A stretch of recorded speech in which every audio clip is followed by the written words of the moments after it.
네, 몸이 불편하지 않으시면 우리 다 같이 일어나셔서요. 우리 하나님 말씀 같이 교독해서 읽도록 하겠습니다. 빌립보서 2장 1절부터 4절까지 말씀입니다.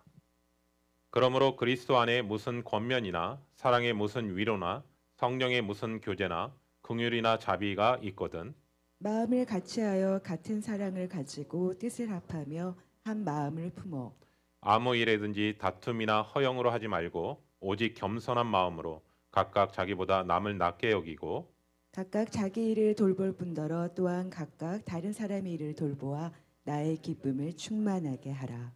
아멘. 아멘. 우리 자리에 앉아 주시기 바랍니다.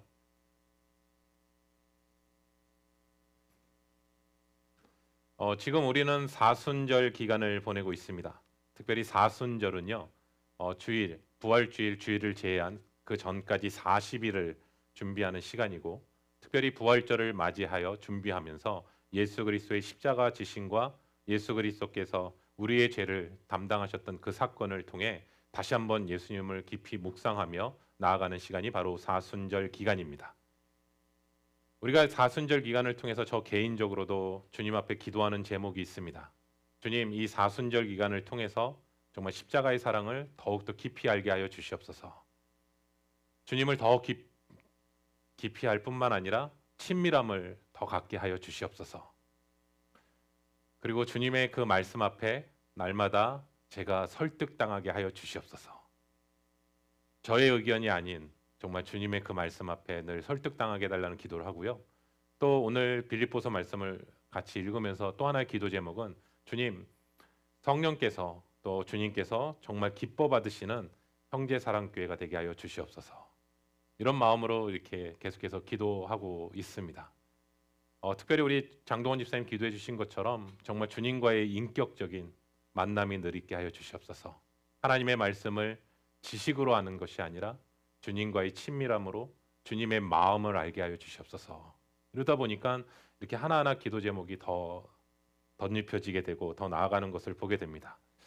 사랑하는 성도 여러분, 특별히 오늘 우리가 함께 읽었던 빌립보서 2장 1절부터 4절까지의 그 말씀은요, 한글 성경으로나 영어 성경으로나 헬라어 성경으로나 그냥 한 문장으로 되어 있습니다.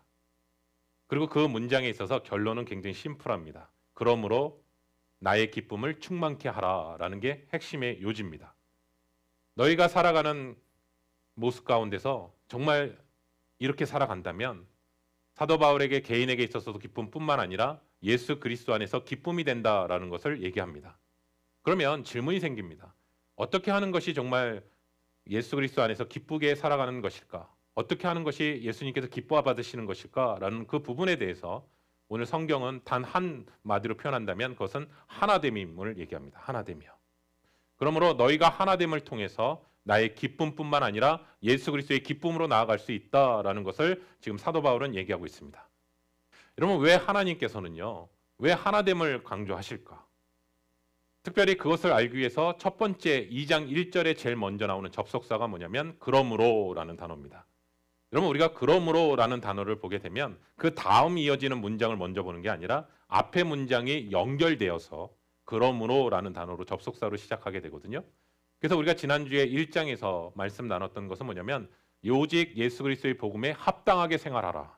이 부분이 1장의 끝부분을 얘기하고 있다면 그 부분을 연결해서 2장에서 그러므로라고 하는 것은 뭐냐면 그리스도의 복음에 합당하게 살아가는 것은 무엇이냐면 하나됨을 통해서 예수 그리스도 안에서의 기쁨과 충만한 데까지 나아가라는 뜻이구나. 그렇기 때문에 복음에 합당하는 삶은 우리가 알다시피 여러 가지 모습이 있을 수 있거든요. 그럼에도 불구하고 사도 바울이 복음에 합당하게 살아가는 것에 있어서 가장 중요하게 생각한 것은 무엇이었냐면 하나됨을 얘기하고 있다는 사실입니다. 여러분, 우리가 빌립보서를 읽다 보면 우리가 알다시피 빌립보 교회 안에 약간의 분열이 있었습니다. 그 분열이 있었기 때문에 사도 바울이 지금 하나됨을 얘기하고 있는 거구나 라고 생각할 수도 있겠어요. 그러나 단순하게 그 분열이 있기 때문에 서로 연합해야 된다라는 그 의미에서만 오늘 본문 말씀을 해석하지 마시고요. 오늘 말씀을 통해서 복음에 합당한 생활을 하기 위해서는 지속적으로 하나됨을 가지고 나아가야 된다는 것을 얘기하는 것이죠. 여러분, 그러면 오늘 본문 말씀을 이렇게 읽다 보면 하나됨에 대해서 구체적으로 성경은 어떻게 얘기하고 있는지를 우리가 말씀을 통해서 보려고 하는데요. 특별히 예수 믿는 사람들 속에서 우리 하나됨이라는 단어를 많이 얘기하는데 이런 거 아닙니다. 그냥 좋게 좋게 지내자. 우리 그냥 부딪히지 말고 그냥 좋게 좋게 지내자라는 의미에서 하나됨은 얘기하는 것이 아닙니다. 과연 성경에서 말하는 하나됨이 무엇인지를 우리 한번 말씀 볼게요. 사도행전 4장 32절부터 33절입니다. 믿는 무리가 한 마음과 한 뜻이 되어 모든 물건을 서로 통용하고 자기 재물을 조금이라도 자기 것이라 하는 이가 하나도 없더라. 사도들이 큰 권능으로 주 예수의 부활을 증언하니 우리가 큰 은혜를 받아. 아멘. 아멘. 여러분 성령이 임하고 나서 세워진 것이 교회입니다. 사도행전에 보시면 초대교회가 세워지는 과정 속에서 모든 성도들이 뭐라고 표현하고 있냐면 한 마음과 한 뜻이 되어 더불어 사는 삶 가운데서 사도들이 큰 권능으로 예수 그리스도의 부활을 증언하는 것과 또 그 증언을 들은 무리들에게 있어서 큰 은혜가 임했다라고 지금 사도행전에서 얘기하고 있습니다. 여러분 생각해 보면 각 사람이 마음이 갈라져 있어요. 서로 비전도 달라요. 그리고 제각각인 사람들이 다 모여 있어요. 그런 가운데서 하나님의 말씀을 듣는다고 해서 과연 하나님의 큰 권능이 임할까요? 서로 마음이 다 나눠져 있는 상태인데 그 상황 속에서 하나님의 말씀을 듣는 무리들이 정말 큰 은혜가 임할 수 있을까요? 본문의 말씀에 보시면 큰 권능은 무엇이냐면 예수 그리스도의 살아계심을 증언하는 교회, 그리고 그 예수님이 나를 위해 죽으시고 나를 위해 다시 사셨다라는 그 은혜를 고백하고 그 십자가의 은혜를 고백한 사람들이 모여서 한 마음과 한 뜻으로 함께 삶을 나누는 곳, 그것이 바로 성경이 얘기합니다. 교회다. 생각해 보세요. 우리가 믿는 하나님도요, 삼위일체 하나님이십니다. 성부 하나님, 성자 하나님, 성령 하나님, 다 각각 만약에 이 삼위일체 하나님이요, 각각 다 다른 마음을 갖고 있고요, 다르게 일하기를 원하고요, 각자 다른 그 부분들로 한다면 삼위일체 하나님이라고 얘기할 수 있을까요? 근데 우리가 잘 알다시피 이 삼위일체 하나님께서는 한 마음, 한 뜻으로 서로 협력하여 일하시는 분이 바로 삼위일체 하나님이시거든요. 때문에 우리 믿는 성도들에게 공동체에 있어서도 하나님 앞에 하나됨을 추구할 때 하나님의 크신 역사가 일어난다는 사실을 오늘 성경을 통해서 다시 한번 얘기합니다. 여러분 예수님이요, 십자가 지시기 전에 제자들을 향해서 기도한 내용이 있어요. 그 상황 속에서 예수님이 십자가 지시는 그 상황까지 가는 과정 속에서도 제자들은 여럿이 자리다툼하거든요. 누가 크냐 갖고 싸우거든요. 그리고 서로 간의 시기와 질투와 그 싸움으로 계속 나아가거든요. 그래서 예수님이 십자가 달리기 전까지 기도하셨던 내용이 있습니다. 그 부분 한번 볼까요? 요한복음 17장 21절부터 23절입니다. 아버지여, 아버지께서 내 안에 내가 아버지 안에 있는 것 같이 그들도 다 하나가 되어 우리 안에 있게 하사 세상으로 아버지께서 나를 보내신 것을 믿게 하옵소서. 내게 주신 영광을 내가 그들에게 주었사오니 이는 우리가 하나가 된 것 같이 그들도 하나가 되게 하려 함이니이다. 곧 내가 그들 안에 있고 아버지께서 내 안에 계시어 그들로 온전함을 이루어 하나가 되게 하려 함은 아버지께서 나를 보내신 것과 또 나를 사랑하심 같이 그들도 사랑하시는 것을 세상으로 알게 하려 함이로소이다. 아멘. 아멘. 오늘 본문 말씀을 보시니까요, 성도가 하나 되어야 된 목적이 뭐냐? 예수님이 뭐라고 말씀하시냐면 두 가지를 얘기하세요. 첫 번째는 뭐냐면 세상 사람으로 하여금 예수님을 믿게 하기 위해서. 두 번째는요, 하나님의 사랑을 그들이 알게 하기 위해서예요. 하나됨을 위해서는 왜 예수님이 얘기하셨는지를 얘기하는 것이죠. 여러분 저는 이 짧은 구절 안에 예수님께서 이 땅 가운데 우리가 어떻게 전도해야 되는지를 얘기하고 계세요. 아예 구체적으로 얘기하세요. 어떤 프로그램을 해라, 어떤 방향을 얘기하라는 것이 아니라 본질적인 전도에 대해서 얘기하고 계시는데, 여러분 주를 믿는 성도들이요, 우리가 하나가 되지 못하고 서로 갈등과 분열과 다툼과 그런 상황들이 된다면 예수님께서 이 땅 가운데 하나님께서 보내셨을 때 왜 보내셨는지를 세상 사람들이 믿지 못한다는 거예요. 그런데 이 말씀을 계속 곱씹어보고 묵상해 보니까 사실인 거 아세요? 하나님을 한동안 교회 다니셨다가 교회 다니시지 않는 분들, 또 하나님을 믿지 않는 분들의 공통점이 하나 있더라고요. 그것은 뭐냐면 교회 안에서 싸우고 미워하고 분열하고 모함하는 그 모습 때문에 나오지 않는다는 거예요. 왜냐하면 그러한 사람들이 믿는 하나님이라면 나는 믿지 않겠다는 거예요. 근데 사실은 너무 가슴 아픈 말이죠. 그리고 예수님이 23절에 또 뭐라고 얘기했냐면 성도들이 하나 되어야 하는 또 다른 목적이 있는데 그것은 뭐냐면 사랑의 공동체를 세우기 위해서다. 그러면 성도들이 정말 그리스도 안에서 하나가 된다면 세상 사람들은요, 하나님의 아들 예수 그리스도를 보내셨을 뿐만 아니라 자신들도 그 하나님이 사랑한다는 것을 알게 될 거라는 거예요. 하나님의 사랑을 어떻게 하냐고요? 그리스도 안에서 서로 간에 사랑하는 그 공동체가 세워지면 세상 사람들도 안다라는 거예요. 여러분, 오늘날 계속해서 많이 던져지는 질문은 왜 복음의 능력이 사라질까? 고린도전서 4장 20절에 보면 하나님의 나라는 말에 있지 아니하고 능력에 있다라고 얘기합니다. 여러분, 말로 전도해서 하나님의 능력이 나타나는 것이 아니라 정말 하나님께서 우리의 그 하나님의 하나님 되심을 정말 믿고 고백하고 선포하고 나아가는 그 믿음의 공동체 가운데 하나님의 능력이 나타난다는 사실이죠. 그러면 그 능력이 뭐라고요? 한 마음과 한 뜻이 되어 성도들이요 하나님 앞에 영광 돌리는 삶을 살기 시작한다는 것이죠. 그런데 저는 이런 마음이 들더라고요. 여러분, 우리가 참 서로 다르잖아요. 생각하는 것도 다르고요. 여기 계신 분들 다 살아온 방식도 다르고요. 아마 형제들, 자매라고 해도 같은 부모라고 해도 성격이 다 다릅니다. 또 바라보는 것이 다 다릅니다.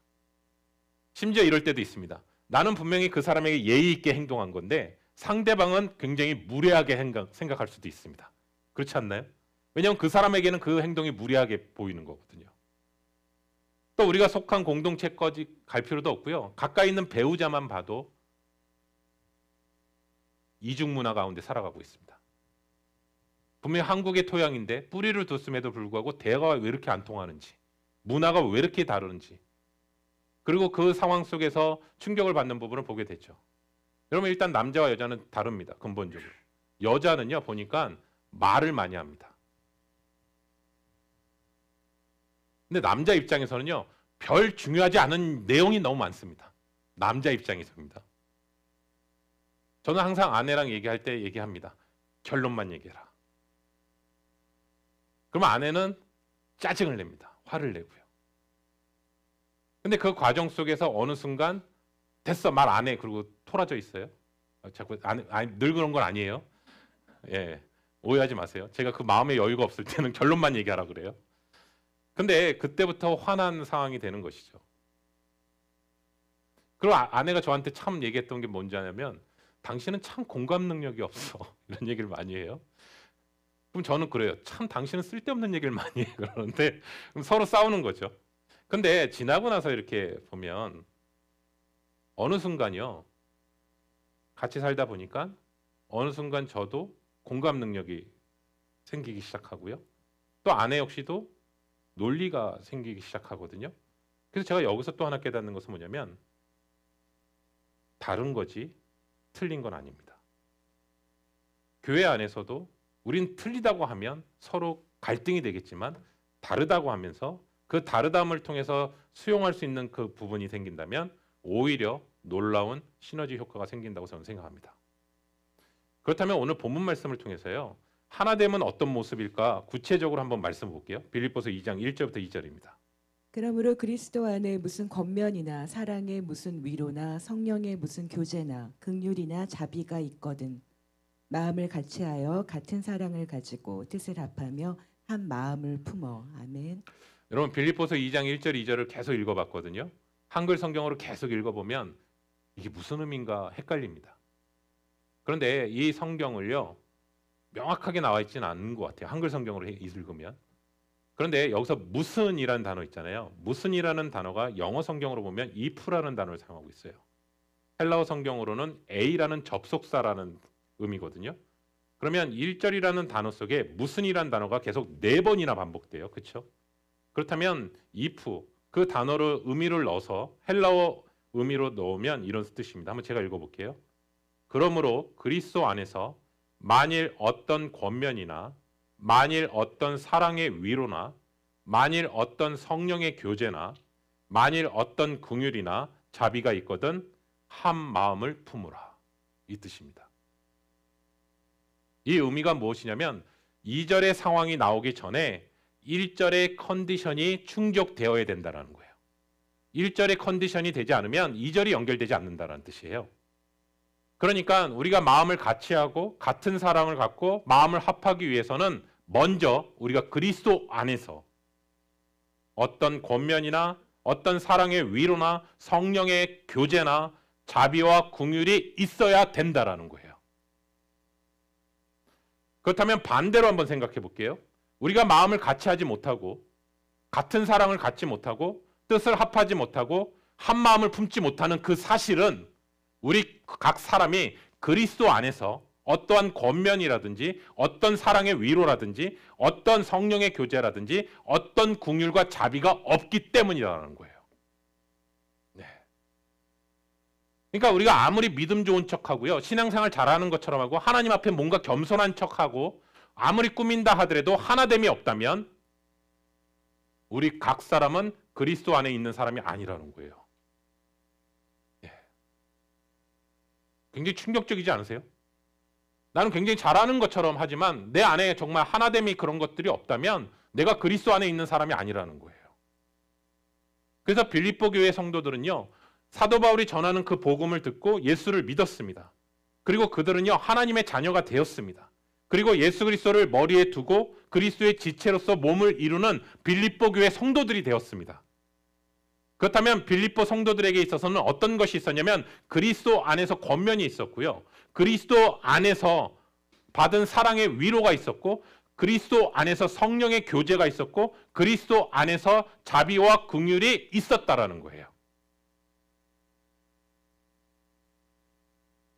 그렇기 때문에 너가 정말 그러하다면, 너가 정말 그리스도 안에서 그러한 것들이 있었다면 너희가 그리스도 안에서 마음을 같이하여 한 마음을 품을 수 있다라는 것을 지금 사도 바울은 얘기하는 거예요.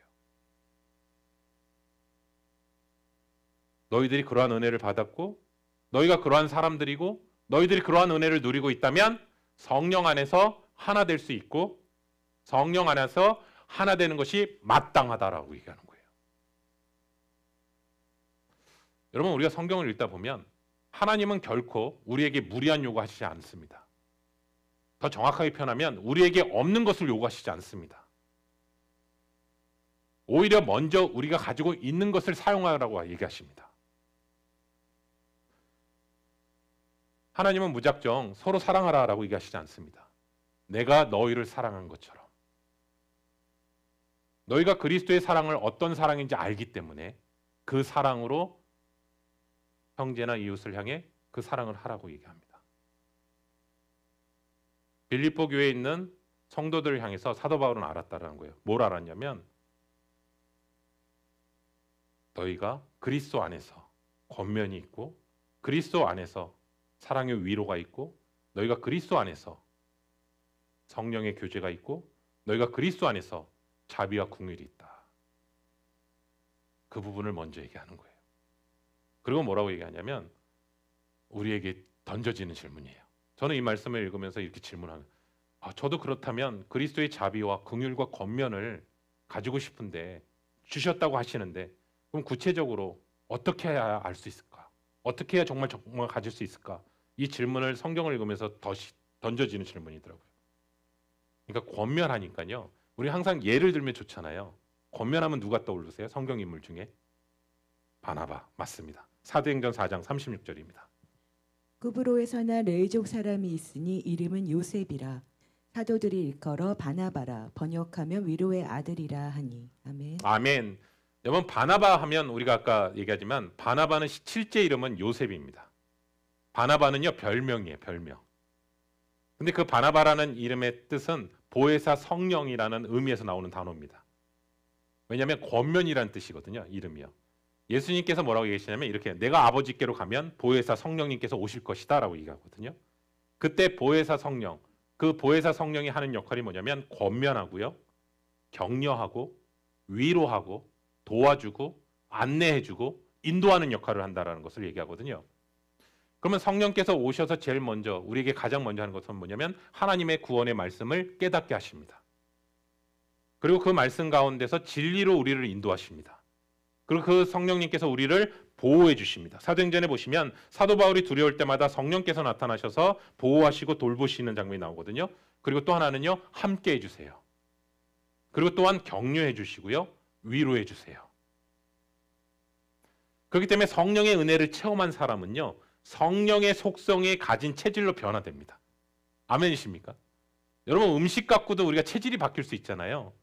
근데 하물며 영적인 성령께서 우리 안에 들어와 계시는데 성령 안에서의 열매, 체질이 바뀌겠죠. 그 체질이 바뀌었던 사람이 누구냐? 바나바라는 사람이라는 거예요. 그래서 우리가 하나 되기 위해서 가장 중요한 것은 뭐냐면 서로에 대한 긍휼이 있어야 되는 거예요. 그리고 서로에 대한 자비의 마음이 필요합니다. 근데 다시 한번 던져집니다. 이 마음은 어디에서 오느냐? 하나님과 함께 할 때 옵니다. 우리 볼까요? 말씀이 아니라 볼까요? 사람들 관계에 힘들 때 있잖아요. 여러분 사람들 관계 한 번도 힘들어 본 적이 없으신 분? 네, 좋습니다. 감사합니다. 근데 그 문제를 내가 풀려고 했을 때 잘 풀려본 경험이 많으세요? 잘 안 되는 경험이 많으세요? 저는 안 되는 경험이 더 많던데요.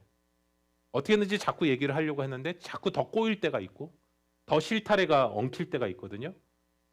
그러면 그때는요. 내가 하면 안 됩니다. 그때는 하나님이 하셔야 됩니다.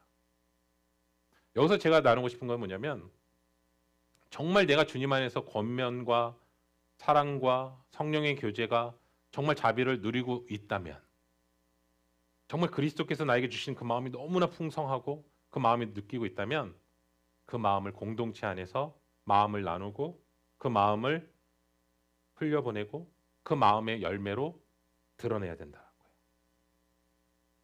거예요. 저는 없는 것 같아요. 그러면요. 그분 안에 먼저 거하셔야 돼요. 거하시지 않고 자꾸 하게 되면 내 인간적인 모습만 나오는 겁니다. 그래서 긍휼이랑 자비가 있거든 이라는 단어가 원래는요. 인체의 장기를 의미하는 단어래요. 그래서 긍휼이라는 단어는 우리의 몸의 위를 얘기하고요. 자비는 내장을 의미한대요. 그러니까 구약 성경에서 긍휼과 자비라는 단어가 나올 때마다 사람의 내장과 같은 단어래요. 그 이유는 뭐냐면 우리가 누군가에게 긍휼을 품잖아요. 정말 긍휼의 마음을 품게 되면 그 마음 가운데 내 창자가 끊어지는 듯한 아픔이 느껴진다는 거예요. 그 고통 때문에 우리는 깨닫게 되는 거예요. 근데 여러분 그거 아세요? 그 고통이 어디서부터 시작됐는지. 그게 바로 하나님의 고통입니다. 계속해서 내가 원하는 길로 가고 죄악된 길로 가고 사망의 길로 가는 그 모습을 바라보시는 하나님의 마음이 독생자 예수 그리스도를 이 땅에 보내주시는 그 사건인 것이죠. 근데 우리는요. 이 고통과 이 자비와 긍휼에 대한 마음을 너무 잘 모르는 것 같아요. 왜냐하면 형식적일 때가 많아요. 누군가가 정말 아파할 때 아유 힘드시겠네요 하고 이렇게 지나가는 경우들이 많아요. 근데 그 모습이 오히려 아파하는 분에게 더 상처가 될 수 있습니다. 정말 아프다면 마음이 못 견딥니다. 우리가 사복음서의 오병이어 사건을 보면 보리떡으로 물고기 5으로 엄청난 기적의 사건을 먼저 생각하는데 성경에서 제일 먼저 다루고 있는 것은 뭐냐면 예수님께서 빈들에 있는 그들의 사람들을 보고 민망히 여기셨다라고. 근데 민망히 여기시 전에 어떤 마음이냐면 목자 없는 양같이 보였고 부모 없는 고아와 같이 보였다. 근데 그 민망히 여기셨다라는 그 단어의 뜻이요. 창자가 끊어지는 아픔을 느끼셨다는 뜻입니다. 여러분 예수님께서 기적과 치유를 하셨을 때 맨 먼저 느꼈던 것은 그 연약한 자들이 가지고 있는 그 고통을 먼저 느끼신 거예요. 그래서 우리가 그런 얘기를 하잖아요. 신유의 은사 있으신 분들의 특징은 뭐냐면 먼저 아프셨던 분들입니다. 그 고통을 너무나 잘 알기 때문에 그 마음으로 하나님 앞에 기도로 나아가기 때문에 그렇거든요.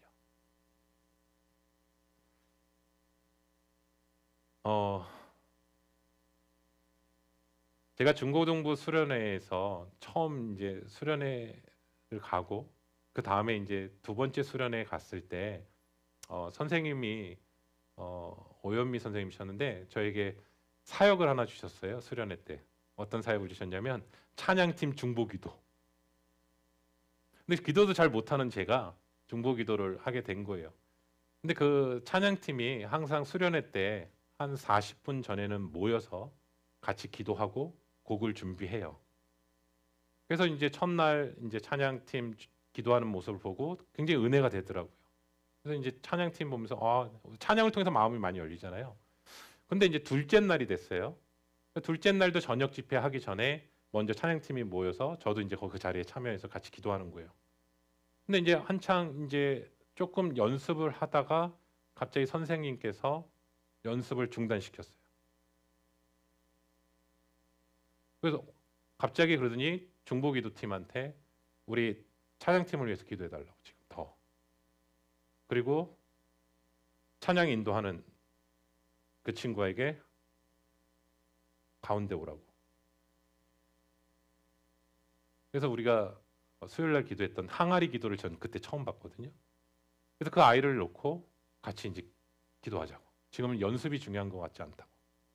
우리 이 친구가 지금 마음이 굉장히 닫혀 있다고 하나님 앞에. 그래서 이제 기도를 한 거예요.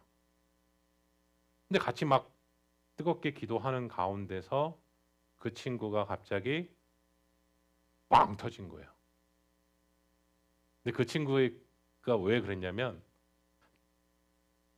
첫날 수련회 첫날 제일 먼저 하는 게 예수 그리스도의 십자가의 사건이잖아요. 주님이 우리를 용서하신 것처럼 너희도 마음속에 있는 누군가 미워하는 사람을 용서해야 된다. 근데 그 친구는 그게 안 받아들여지는 거예요. 왜냐하면 아버지를 너무 증오했거든요. 초등학교 때 이혼하시고 아버지가 어느 날 갑자기 찾아와서 어머니를 구타하는 장면을 보게 되고, 그래서 그 마음속에 계속 분노가 아버지만큼 힘이 생기면 난 아버지를 죽이겠다라는 그 마음을 품고 있었거든요. 근데 첫째 날 기도하는 가운데 하나님께서 그 마음에 터치하시는 거예요. 내가 너를 용서한 것처럼 너도 아버지를 용서해라. 못한다고. 저는 못한다. 근데 그 마음으로 하루를 지낸 거였고, 둘째 날 찬양팀 연습하는데 찬양 가운데 그 마음을 또 건드시는 거야. 근데 기타로 손은 잡고 있는데 마음은 안 가는 거죠. 근데 그 개인 한 사람으로 끝나는 게 아니라 찬양팀 분위기 전체가 다 막혀버리는 거죠. 근데 그거를 선생님이 아시고 지금은 연습할 때가 아니라 기도할 때다. 근데 같이 기도하는 가운데 어떤 일이 일어났냐면 함께 기도하는 친구도 그 친구를 위해서 같은 마음으로 하나님 앞에 우는 거예요. 그러고 나서 동일하게 다 똑같은 마음으로 그 아이가, 그래서 하나님 불쌍히 여겨달라고. 그러면서 같이 기도하는 가운데 이제 그 마음이 터진 거예요. 그래서 그 친구가 그때 하나님 용서할게요. 그러면서 펑펑 우는 거예요. 왜냐하면 그동안 오랫동안 눌려 있었던 마음이었거든요. 그리고 빵 터졌어요. 그리고 그날 찬양 첫 번째 곡이 그거였습니다. 들어오라 지성소로 오라. 찬양 인도하는데 이제 여기 나머지 사람들은 다 몰라요. 찬양팀과 중보기도 한 사람만 알아요. 근데 딱 그 친구가 기타 찬양 인도했었거든요. 코드가 A입니다. 딱 잡고 소리 딱 나자마자 앞에서 빵빵 터지는 겁니다. 가사 한마디도 안 했어요. 그리고 어떤 그 얘기도 안 했어요. 근데 빵빵 터지는 거예요. 그냥. 제가 그 현장에 있었거든요. 그때 비로소 하나님 안에서 이제 얼굴이 바뀌기 시작하고 정말 하나님의 사람으로 세워지게 되고 지금은 지난번에 오셨던 목사님이십니다. 기도, 그래서 그 친구에게 있어서 제가 참 부러워한 게 뭐냐면 그 친구에게 기도 부탁을 많이 합니다. 왜냐하면요, 내 기도처럼 합니다. 그 얼굴이랑 그 마음속에 기도할 때요, 그냥 이렇게 조용히 기도한 적 없어요. 막 부르짖으면서 기도합니다. 그 친구에게는 궁일의 그 마음을 알기 때문에 그렇습니다. 사랑하는 성도 여러분, 이게 제가 신앙을 잘 몰랐던 저의 어렸을 때의 그 경험이라면 지금은 이제 목회자로서 어떻게 보면 가장 많은 이 은혜를 경험하는 위치에 서 있는 사람이라고 생각하는데 저는 오히려 목회하면 할수록 정말 어려운 건 뭐냐면 성도들이 정말 아픈데 얘기를 못 합니다. 누구 하나 편하게 얘기 못 합니다. 왜냐하면 그 문제가 가십거리가 될까 봐 얘기 못 합니다. 그 문제를 가지고 같이 기도해 주는 게 아니라 그 문제를 가지고 판단하고 그 문제를 가지고 정죄하기도 하고 그 문제를 가지고 가십거리로 하게 돼서 결국은 내 귀에 들려왔을 때 오히려 얘기하지 않았는 게 더 나을 뻔했다라고 생각하게 되고 그 마음을 다치게 됩니다. 그래서 저는 성도님들이 얘기할 때 가장 아픈 것 중에 하나가 그냥 목사님만 알고 계세요라는 얘기입니다. 근데 제가 봤을 때는 이거는 저 혼자 알아서 될 문제가 아니라 함께 공동체 가운데서 기도해야 되는데 그런 마음을 나누지 못하는 그런 모습들을 오히려 많이 보게 되는 게 솔직한 고백입니다. 오히려 성경과 더 멀어져 있는 것은 아닌가. 제가 나누고 싶은 것은 뭐냐면 성경은 이렇게 얘기하고 있는데 성경은 분명히 이렇게 얘기하고 있는데 오늘은 우리가 성경에 대해서 더 점점 멀어져 가고 있는 신앙생활은 아닌가. 분명히 주님 앞에 주님이 걸어가셨던 그 십자가의 길도 역시 성경의 저자는 한 단어로 표현하거든요. 베드로를 향해서 다른 제자보다는 따라갔어요. 그런데 그 앞에 단어를 뭐라냐면 멀찍이라는 단어를 사용합니다. 여러분 멀찍이라는 단어가 불편함은 없겠죠. 그런데 베드로의 고백 가운데 뭐라고 하죠? 나와 상관없는 분이라고 얘기합니다. 저는 우리 교회 공동체 안에서 우리 형제사랑교회 안에서 나와 상관없는 그 한 발짝으로 물러서는 그런 모습의 교회가 아니라 그 문제를 나의 문제로 끊어안는 교회면 어떨까? 이게 너무나 보편적인 거거든요. 아름다운 거리가 늘 있어야 돼. 우리 선배 목사님들이 얘기한 거 이해됩니다. 성도와 목사의 관계는 난로처럼 해야 된다. 너무 가까우면 뜨겁고 너무 멀리 가면 차가워. 네, 맞는 말씀입니다. 왜냐하면 그런 상황들이 솔직히 많이 있으니까요. 근데 제가 아는 성경은요. 로마서 16장에도 봐도 그리스도 안에서 피를 나눌 수 있는 사람인데 성경은 이렇게 얘기하는데요. 사실은 내가 경험한 건 이거지만 성경은 이렇게 얘기하고 있는데요. 저는 오늘 이번 고난주간을 통해서 한번 좀 정직하게 돌아봤으면 좋겠습니다. 우리의 마음 가운데 정말 그런 아픔을 예전엔 분명히 느끼셨을 텐데 어느 순간부터 에이 그런 게 아니야 라고 느낀 그런 상황들이라면 역으로 한번 들어볼까요? 사도 바울이 얘기합니다. 그리스도 안에서 무슨 권면이 우리에게 있다면 정말 내가 그리스도 안에 사랑에 있다면 그리스도의 마음으로 느끼지 않을까요? 저는 오늘 이번 말씀을 준비하면서 우리 귀한 성도님들 이러한 교회로 나갔으면 좋겠다라는 마음을 다시 한번 생각합니다. 정말 그리스도 안에서요. 네, 그리스도 안에서 한 마음이 되고 한 뜻이 되고 정말 그리스도 안에서 자비와 긍휼과 성령의 교제와 사랑의 위로가 있다면 그게 정말 하나님께서 원하시는 교회의 모습이 아닐까. 다른 교회 보지 말고요. 우리 형제사랑교회를 주신 하나님의 교회를 한번 다시 돌아보며 나아가기를 정말 예수 그리스도의 이름으로 축원합니다.